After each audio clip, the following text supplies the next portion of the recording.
Você já reparou como as crianças parecem já nascer com a facilidade de rolar tela?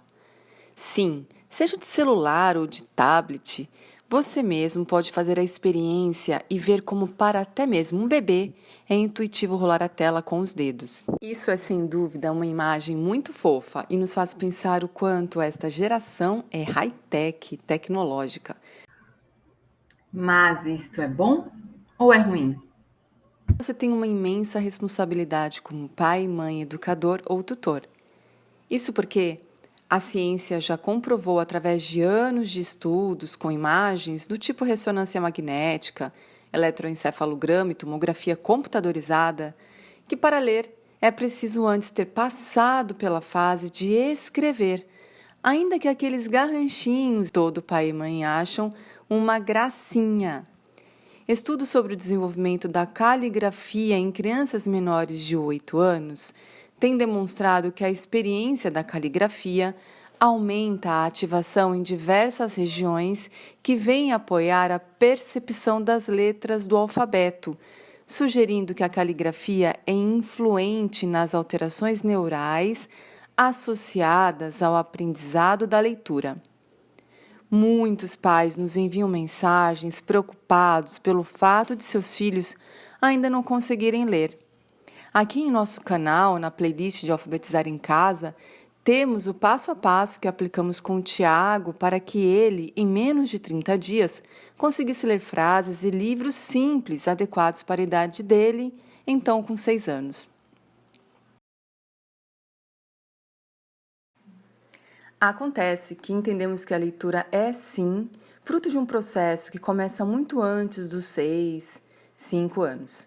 Mas sempre é tempo de estimular o desenvolvimento do cérebro do seu filho, para que a leitura e a capacidade cognitiva se desenvolvam a pleno vapor, dotando o teu filho da habilidade de aprender, processar informações e estar apto a viver neste mundo tão desafiador. Afinal, ele não será criança para sempre. O que estamos dizendo é que se a criança não for estimulada a escrever desde cedo, ela terá muita dificuldade com o aprendizado da leitura.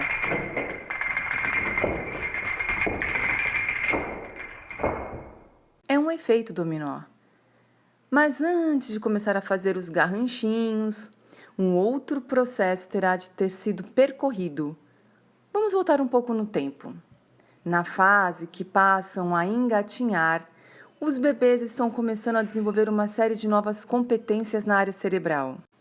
Uma das que chama a atenção é a do movimento de pinçar, pegar as coisas com as pontas dos dedinhos.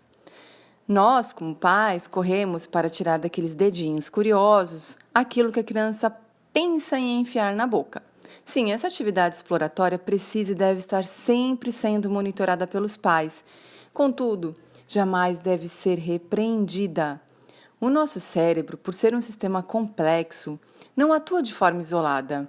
Um simples estímulo irá modificar várias áreas cerebrais e poderá determinar a aprendizagem. O cérebro se sustenta basicamente por impulsos que chegam até ele e recebem o encaminhamento necessário. Conforme estudos, a aprendizagem é um processo integrado que provoca a transformação qualitativa na estrutura mental daquele que aprende.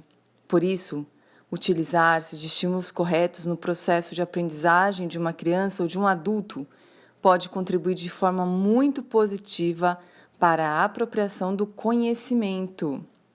É o caso do movimento de pensar. Graças a ele, no futuro próximo, o seu filho conseguirá segurar o lápis com o qual fará os primeiros traços que estimularão o desenvolvimento de outras áreas cerebrais. Percebe o efeito dominó do aprendizado aqui novamente? Um dos grandes marcos que seu bebê irá alcançar durante seu primeiro ano de vida é o movimento de pinça. Este marco é fundamental para o seu desenvolvimento e envolve a captura de pequenos objetos utilizando o dedo indicador e o polegar. Desenvolver esta habilidade não é fácil, pois requer muita prática. Esta destreza com os dedos começará a se desenvolver em torno do 8º ou 9º mês de vida do seu bebê. Agora, como estimular o movimento de pinçar? São muitas as atividades que estimulam o movimento de pensar correto. Se ainda for bebê, deixe o seu bebê se alimentar de pedaços macios de comida, como pedaços de banana, batata cozida ou bolinho de cereais. Desta forma, ele estará exercitando a coordenação motora sem o risco de levar objetos não comestíveis para sua boca. Sempre se certifique de que ele está fazendo isso acompanhado de um adulto para não ter o risco dele engasgar. Deixe seu bebê fazer bagunça, pois isso ajudará a estimular a destreza de seus dedos, pois ele estará movimentando as suas mãos livremente. Coloque livros na frente dele. Seu bebê não conseguirá virar uma página de cada vez, mas ao deixá-lo fazer isso, mesmo que ele vire 5 ou mais páginas de uma só vez, você estará ajudando a desenvolver a coordenação motora dele. Deixe o seu filho rasgar ou picar pedaços de papel, mas lembre-se de supervisioná-lo para que ele não coloque os papéis na boca. Coloque blocos de empilhar na frente do seu bebê e deixe que ele monte uma pequena torre, por exemplo. Para as crianças um pouco maiores, a utilização de tesouras sem ponta também estimula o desenvolvimento do movimento de pinçar. Ele vai cortando as folhas, papéis, revistas, jornais. Isso ajuda muito. Fazer massinhas e brincar com brinquedos como o de pinçar objetos ou pregador de roupa, todos eles estimulam o movimento certo que auxiliará o teu filho posteriormente a segurar um lápis com destreza. A beleza desses estudos científicos é que eles nos revelam que uma ação que nós temos motora estimula o desenvolvimento de outras áreas do nosso cérebro e um encadeamento num processo. Então, não importa a idade do teu filho, se você notar, mesmo ele estando com 7, 8, 9, 10 anos, uma dificuldade em segurar o lápis para escrever, estimule o movimento de pinçar. Conforme a gente viu aqui no vídeo, tem várias atividades aderentes à idade de cada um que você pode utilizar para ajudar o teu filho a desenvolver essa coordenação motora fina. Ele está pegando bem no lápis, está firme, consegue também manusear corretamente aquela tesoura sem ponta, mas você percebe que a caligrafia ainda está ruim. Estimule o desenho de formas geométricas.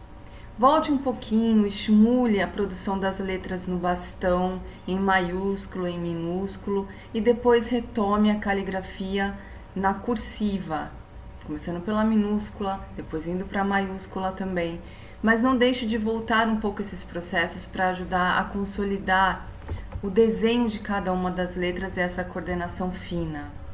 E uma última coisa que eu falo para vocês nesse vídeo, que eu guardei aqui como um presente, já tem um pouco mais a ver com a neurolinguística, é que a forma de nós nos comunicarmos com o nosso subconsciente ou inconsciente, como alguns preferem, é através da escrita. Então, quando você está escrevendo, quando o teu filho está escrevendo, esse conhecimento que está sendo ali redigido, está sendo também percebido pelo subconsciente. É por isso que nós estimulamos nossos filhos aqui a escreverem os seus sonhos, as suas metas, o que desejam, porque é uma forma de registrar isso em nível inconsciente. Então, eu espero que essas dicas tenham sido valiosas, que você consiga colocá-las em prática no seu dia a dia. Se gostou do conteúdo, compartilhe.